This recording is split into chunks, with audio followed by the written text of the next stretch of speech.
दोस्तों, आज से यानी कि 4 जुलाई 2023 से श्रावण मास प्रारंभ हो रहा है, जिसके उपलक्ष्य में आप सभी को प्रतिदिन श्रावण मास महात्म्य सुनाया जाएगा। ईश्वर सनत कुमार संवाद में श्रावण मास के महात्म्य का वर्णन किया गया है। इसके पहले अध्याय के अनुसार कथा इस प्रकार है। शौनक जी बोले, हे सूत, हे महाभाग, हे व्यासशिष्य, हे अकलमश, आपके मुख कमल से अनेक आख्यानों को सुनते हुए हम लोगों की तृप्ति नहीं होती है, अपितु बार बार सुनने की इच्छा बढ़ती जा रही है। तुला राशि में स्थित सूर्य में कार्तिक मास का महात्म्य, मकर राशि में माघ मास का महात्म्य और मेष राशि में स्थित सूर्य में वैशाख मास का महात्म्य और इसके साथ उन मासों के जो भी धर्म हैं उन्हें आपने भली भांति कह दिया है।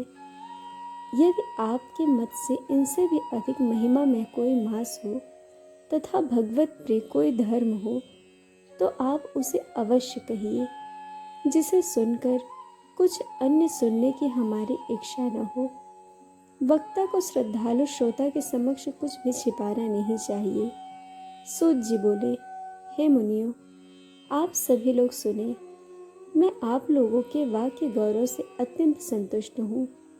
आप लोगों के समक्ष मेरे लिए कुछ भी गोपनीय नहीं है। दंभ रहित होना, आस्तिकता, शठता का परित्याग, उत्तम शक्ति, सुनने की इच्छा, विनम्रता, ब्राह्मणों के प्रति भक्ति परायणता, सुशीलता, मन की स्थिरता, पवित्रता, तपस्विता और अनसूया, ये श्रोता के 12 गुण बताए गए हैं।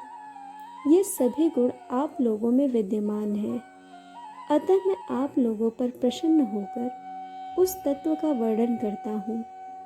एक समय प्रतिभाशाली सनत कुमार ने धर्म को जानने की इच्छा से परम भक्ति से युक्त होकर विनम्रता पूर्वक ईश्वर यानी भगवान से उसे पूछा। सनत कुमार बोले, योगियों के द्वारा आराधनीय चरण कमल वाले हे देवदेव, हे महाभाग, हमने आपसे अनेक व्रतों तथा बहुत प्रकार के धर्मों का श्रवण किया, फिर भी हम लोगों के मन में सुनने की अभिलाषा है।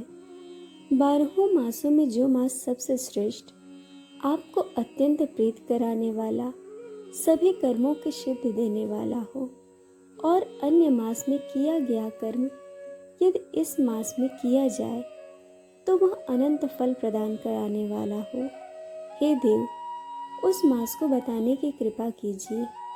साथ ही लोकानुग्रह की कामना से उस मास के सभी धर्मों का भी वर्णन कीजिए। ईश्वर यानी भगवान शिव बोले, हे सनत कुमार, मैं अत्यंत गोपनीय भी आपको बताऊंगा।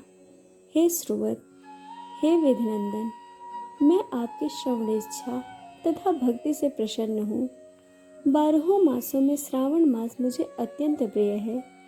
इसका महात्म्य सुनने योग्य है, अतः इसे श्रावण कहा गया है। इस मास में श्रवण नक्षत्र युक्त पूर्णिमा होती है, इस कारण से भी इसे श्रावण कहा गया है। इसके महात्म्य के श्रवण मात्र से यह सिद्धि प्रदान करने वाला है, इसलिए भी श्रावण संज्ञा वाला है। निर्मलता गुण के कारण यह आकाश के सदृश है, इसीलिए इसे नभा कहा गया है। इस श्रावण मास के धर्मों की गणना करने में इस पृथ्वी लोक में कौन समर्थ हो सकता है, जिसके फल का संपूर्ण रूप से वर्णन करने के लिए ब्रह्मा जी 4 मुख वाले हुए, जिसके फल की महिमा देखने के लिए इंद्र 1000 नेत्रों से युक्त हुए और जिसके फल को कहने के लिए शेष नाग 2000 जीवाओं से संपन्न हुए। अधिक कहने से क्या प्रयोजन, इस महात्म को देखने और कहने में कोई समर्थ नहीं है। हे मुने, अन्य मास इसकी एक कला को भी नहीं प्राप्त होते हैं। यह सभी व्रतों तथा सभी धर्मों से युक्त है। इस महीने में एक भी दिन ऐसा नहीं है जो व्रत से रहित दिखाई देता हो। इस माह में प्रायः सभी तिथियां व्रत युक्त हैं। इसके महात्म्य के संदर्भ में मैंने जो कहा है वह केवल प्रशंसा मात्र नहीं है। आर्तों, जिज्ञासुओं, भक्तों, अर्थ की कामना करने वाले, मोक्ष की अभिलाषा रखने वाले और अपने अपने अभिष्ट की आकांक्षा रखने वाले चारों प्रकार के लोगों, ब्रह्मचर्य, गृहस्थ, वानप्रस्थ, संन्यास आश्रम वाले को इस श्रावण मास में व्रतानुष्ठान करना चाहिए। सनत कुमार बोले, हे भगवान, हे सत्यम, आपने जो कहा कि इस मास में सभी दिन एवं तिथियां व्रत रहित नहीं हैं, तो आप उन्हें मुझे बताएं। किस तिथि में और किस दिन में कौन सा व्रत होता है? उस व्रत का अधिकारी कौन है?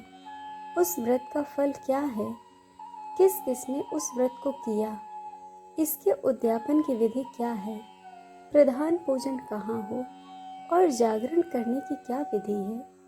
उसका देवता कौन है? उस देवता की पूजा कहाँ होनी चाहिए? पूजन सामग्री क्या क्या होनी चाहिए और किस व्रत का कौन सा समय होना चाहिए? हे प्रभु, वह सब आप मुझे बताएं। यह मास आपको प्रिय क्यों है? किस कारण यह पवित्र है? इस मास में भगवान का कौन सा अवतार हुआ? यह सभी मासों में श्रेष्ठ कैसे हुआ? और इस मास में कौन कौन धर्म अनुष्ठान के योग्य हैं? हे प्रभु, यह सब बताएं। आपके समक्ष मुझ अज्ञानी का प्रश्न करने में कितना ज्ञान हो सकता है, अतः आप संपूर्ण रूप से बताएं। हे कृपालु, मेरे पूछने के अतिरिक्त भी जो जो शेष रह गया हो उसे भी लोगों के उद्धार के लिए कृपा करके बताएं। रविवार, सोमवार, भौमवार, बुधवार, बृहस्पतिवार, शुक्रवार और शनिवार के दिन जो करना चाहिए, हे विभो, वह सब मुझे बताएं। आप सबके आदि में आविर्भूत हुए हैं, अतः आपको आदिदेव कहा गया है। जैसे एक की विधि बाधा से अन्य की विधि बाधा होती है, वैसे ही अन्य देवताओं के अल्प देवत्व के कारण आपको महादेव माना गया है। तीनों देवताओं के निवास स्थान पीपल वृक्ष में सबसे ऊपर आपकी स्थिति है। कल्याण रूप में होने के कारण आप शिव हैं और पाप समूह को हरने के कारण आप हर हैं। आपके आदिदेव होने में आपका शुक्ल वर्ण प्रमाण है, क्योंकि प्रकृति में शुक्ल वर्ण ही प्रधान है, अन्य वर्ण विकृत हैं। आप कर्पूर के समान गौर वर्ण के हैं, अतः आप आदिदेव हैं। गणपति के अधिष्ठान रूप 4 दल वाले मूलाधार नामक चक्र से, ब्रह्मा जी के अधिष्ठान रूप 6 दल वाले स्वाधिष्ठान नामक चक्र से और विष्णु के अधिष्ठान रूप 10 दल वाले मणिपुर नामक चक्र से भी ऊपर आपके अधिष्ठित होने के कारण आप ब्रह्मा तथा विष्णु के ऊपर स्थित हैं। यह आपकी प्रधानता को व्यक्त करता है। हे देव, एकमात्र आपकी ही पूजा से पंचायतन पूजा हो जाती है, जो कि दूसरे देवता के पूजन से किसी भी तरह संभव नहीं है। आप स्वयं शिव हैं। आपकी बाईं जाग पर शक्ति स्वरूपा दुर्गा, दाहिनी जाग पर गणपति, आपके नेत्र में सूर्य तथा हृदय में भक्तराज भगवान श्री हरि विराजमान हैं।